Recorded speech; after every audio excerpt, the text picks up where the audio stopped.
The leadership returned to Talib once again. They said, "We asked you to forbid your nephew from attacking us, but you did nothing. By Allah, we can no longer endure this vilification of our forefathers, this derision of our traditional values, and this abuse of our gods." We are told, this breach and enmity with his tribe weighed heavily on Abu Talib. the Meccans were responsible, rational, and restrained. They returned to Abu Talib a third, fourth, and fifth time. "You are our elder and our chief, so give us justice against your nephew, and order him to desist from reviling our gods, and we will leave him to his God." At this point, Muhammad's God was not one of the Meccan gods, further evidence of the migration from Ar-Rahman to Allah. Tabari, Abu Talib sent for Muhammad. "Nephew, here are the sheikhs and nobles of your tribe. They have asked for justice against you. You should desist from reviling their God, and they will leave you to your God." "Uncle," he said, "shall I not summon them to something which is better than their gods?" He was protesting that his God, Ar-Rahman, was better than their God, Allah. But how can that be? The Islamic religion was based upon the claim that Muhammad was Allah's messenger. Yet on this day, Muhammad wants to summon the Meccans to a God who is better than their Allah. Tabari, Abu Talib said to Muhammad, "Nephew, how is it that your tribe is complaining of you, and claiming that you are reviling their gods, and saying this, that, and the other?" The messenger said, "I want them to utter one saying. If they can say it, the Arabs will submit to them, and the non-Arabs will pay the jizyah, submission tax, to them." This is another confirmation of the profitable prophet plan. The sheikhs and nobles are alleged to have said something that contradicts the prior hadith. Yet it is no less debilitating to Allah's claim of divinity. Does Muhammad make the gods into one God? This is indeed an astounding thing. Muhammad combined the traits of 6 pagan idols, Ar-Rahman, Ar-Rahim, Allah, Allat, Al-Uzza, and Manat, into a single deity. He manufactured his God. The Koran confirms this admission in the 38th surah. Sa'd, the name of an Arabian moon god. "I swear by the Koran, full of reminding." The noble Koran has a different take on the Sa'd intro. Sa'd, these letters are one of the miracles of the Koran, but none but Allah knows their meanings. Imagine that. Islam claims that nobody understands the final reminder to mankind. And so desperate are Muslims for miracles, incomprehensibility is called a sign of divinity. Then the Islamic God says that those who deny the senseless are arrogant and misinformed. Quran 38 verse 2. "Nay, those who disbelieve are in false pride and opposition." This is followed by a little Islamic bragging. Quran 38 verse 3. "How many generations have we destroyed before them?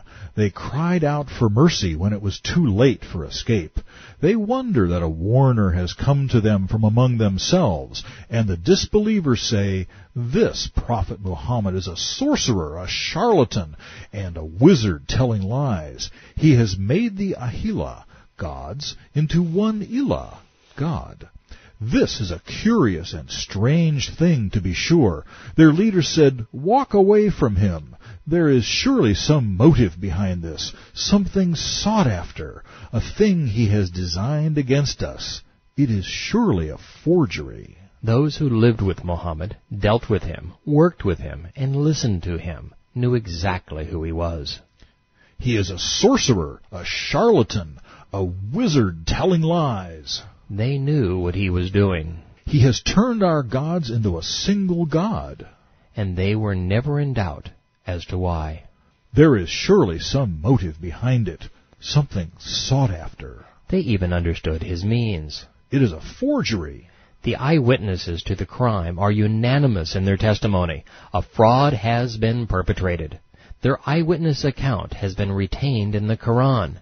But sadly, neither Muslims nor infidels are listening to what those who knew Muhammad best had to say.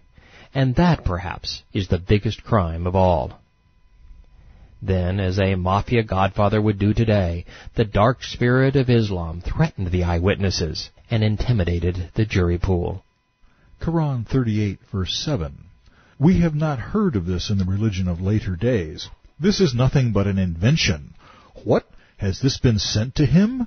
Nay, but they are in doubt about my reminder, this Koran. Nay, but they have not tasted my torment yet. Let them climb up the ladders to the heavens. They will be one more army vanquished among the many routed hordes. Forever lame, Allah, in trying to vindicate himself, confirmed his guilt. He just said that his heaven was hellish, a place where people are vanquished. But the cocky schoolyard bully wasn't finished gloating. He went on to list his all-in-one God's glorious achievements. Quran 38, verse 12.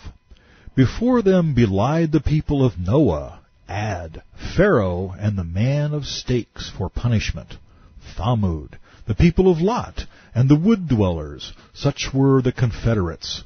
They rejected my messengers, so my torment was justified. I've heard of justifiable homicide, but never justifiable torment. After confirming his pagan origins and proving his demented nature, the 38th surah reveals the dark spirit's lack of mental acuity. Allah introduces his listeners to David, the greatest Jewish king. He claims that King David was his votary, that he turned to him, not Yahweh, despite a mountain of evidence to the contrary. But damn the facts. Muhammad had people to subdue, credibility to usurp, power to grab, and money to steal. Quran 38, verse 17. We endued our slave David with power. It was we who subdued the hills to sing our praises with him at nightfall, and the birds were assembled, all obedient to him. We made his kingdom strong and bestowed Islamic prophethood on him. This delusional celestial songfest is followed by a meaningless story of runaway ewes. Then we learn, Quran 38, verse 24, It occurred to David that he was being tried by us, and he begged his Lord to forgive him and fell down, prostrating himself in Islamic homage. According to Allah, King David was a Muslim.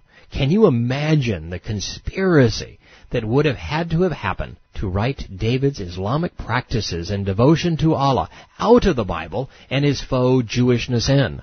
Allah has to be the most delusional God ever conceived by man. Now that the Quran has pulverized what little credibility its God and prophet might have possessed, it's time to say goodbye to the Sod Surah. 38, verse 27. We have not created the heavens and the earth and all that lies between for nothing. So woe to the unbelievers because of the fire of hell. The first 9 words, I believe. We have not created the heavens and earth and all that lies in between. Tabari. The situation deteriorated. Hostility became bitter, and the people withdrew from one another, displaying open hatred. Trying to salvage a deteriorating situation. The Meccan chiefs conspired to seduce their sons, brothers, and clansmen away from the new religion. It was a trial which severely shook the Muslims who had followed the Prophet. Some were seduced. So to salvage as many converts as possible, Muhammad commanded Muslims to emigrate to Abyssinia. The main body went to Abyssinia because of the coercion they were being subjected to in Mecca. His fear was that they would be seduced from their religion. There is a difference of opinion as to the number of those who emigrated in stealth and secret. Some say there were 11 men and 4 women. Ibn Ishaq claims there were 10. It doesn't appear that the words of Islam were very convincing. A little coercion and the fragile band buckled. In the 8th year of Muhammad's reign as prophet, the score is Islam 15, pagans 4,985. It's little wonder Islamic states prohibit freedom of religion. Even Muhammad couldn't sell this stuff.